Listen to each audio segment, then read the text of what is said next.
This one, the conclusion is the first sentence, right? No, sorry, the last sentence. Thus, the advertising campaign was ill-conceived. And in a nutshell, Kelly, why was this ill-conceived? Because they predicted that the last advertising campaign would be unpopular, and lo and behold, they ignored this person, and the sales figures were down. They were low. They were low. Right? They were low. So, if the sales figures were low, is that because the do we know that the advertising campaign was bad? No, we have no idea. We have no idea. But if the sales figures were low, does that mean that it was bad? No, No, why not? not necessarily. It could be any other number of reasons. What's one reason? People didn't have money. Okay, people didn't have money to buy what they were selling. Okay, what's another reason? The advertising campaign was... But you don't want to say it was bad. No, I don't. I was about to, but that's not right. I don't know. It was... Why might was a sales bad be low? product. Yeah, what? Yeah, go ahead. What was your other? Bad product? Yes, that's what I was thinking. It's like, it doesn't matter how awesome the campaign was. It's just like, People didn't money. we're not going to buy that. Thank you. Yeah. Okay, Rob? I thought that B might be a good reason as well. Oh, yeah, the economy is bad, right? I think that's kind of going off of you don't have enough money, yeah? Yeah, I think that both, this is the issue that I had with this question, was that both A and B are reasonable criticisms. Yeah. That's what I had. So what type of question is this? Flaw, right? Law question. Yeah. Now, answer choice A, though, adds a constraint. It says it takes for granted, and what does that mean? It assumes. It assumes, and specifically which type? Necessary or sufficient? I mean, necessary. Necessary. Yeah, because if it is assuming it, then that is by definition a necessary assumption. Right. So, what's the necessary assumption test? If we negate it, would it be Would it destroy the Destroy conclusion? the argument. If we negate it, would it destroy the argument? Or just simply does this have to be assumed? Okay. Okay, so let's go through this. It takes for granted that LRG's sales would not have been lower still in the absence of the competitor's advertising campaign. So let's negate that, and let's say the sales would have been lower still in the absence of the competitor's advertising campaign. So what is if they had been lower in the absence of the campaign? What does that actually suggest about the campaign? really successful? It what? Really extremely bad, and the competitors actually helped you. Okay, so if it had been lower in the absence of the campaign, it suggests that the campaign did help. So the negation says, hey, the campaign helped. Why doesn't that disprove the conclusion? Okay, so it could be ill-conceived and still be somewhat helpful. Yes. Because what is the mark of success for a campaign? Good sales. Good sales or a lot of sales, the fact that you sold some or slightly more than you would have in the absence of a campaign.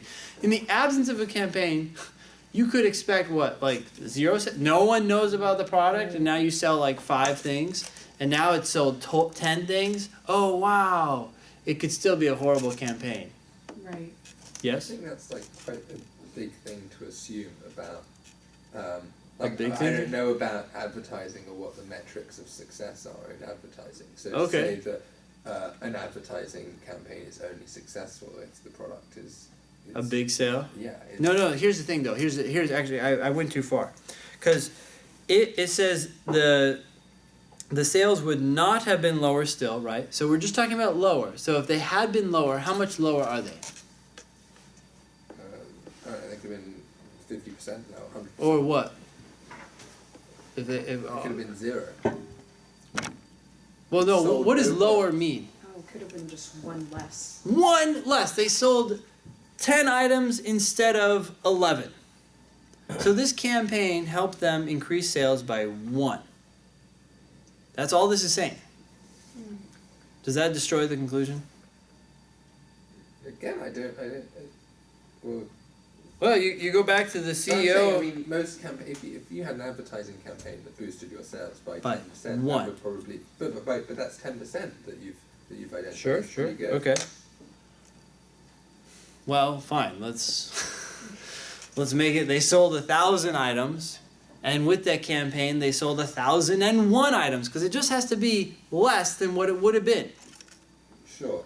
So it went from 1,000 to 1,001. So if the answer had said significantly lower, would you have felt comfortable? That would be a selecting little. that That would be a as little more option? challenging. But this is just lower, Okay. right? So it's, this campaign helped by selling one more item. We sold 1,000, but with the campaign we sold 1,001. So, See the potential problem. Yeah. okay. Yeah, that's good. Yeah. So I think the real crucial issue here is that the answer choice A, by saying it takes for granted that, is a necessary assumption. And so you have to say to yourself, does this absolutely have to be assumed? It doesn't need to be assumed because even if you negate it, it doesn't destroy the conclusion. Right? Yeah. Rob. In that same vein, then for D, Yes. I'm not sure I see how that is wrong all of a sudden. It assumes that the higher sales of established products are due to effective advertising. Is it wrong because it's new products and it just relates to a different item or different? It's describing something that's. Oh yeah, this established products is different. I mean, that's an easy way of getting away from this answer because we're saying, well, we're not making any assumptions about established products. Right. But even if you said this was new products, I still think.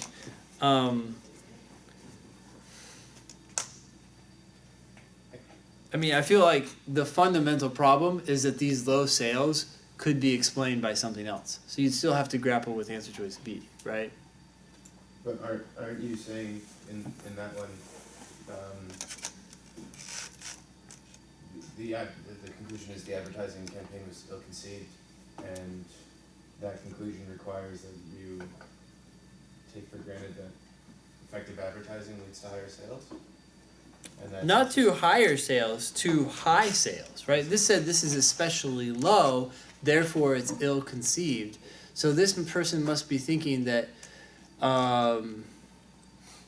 not just higher sales, but actually like I don't know what they would say is a good campaign. We just know that low sales are a bad campaign. That doesn't necessarily mean that doesn't tell me at what point does it become a successful campaign.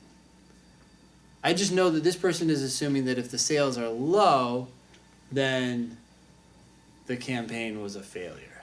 Right.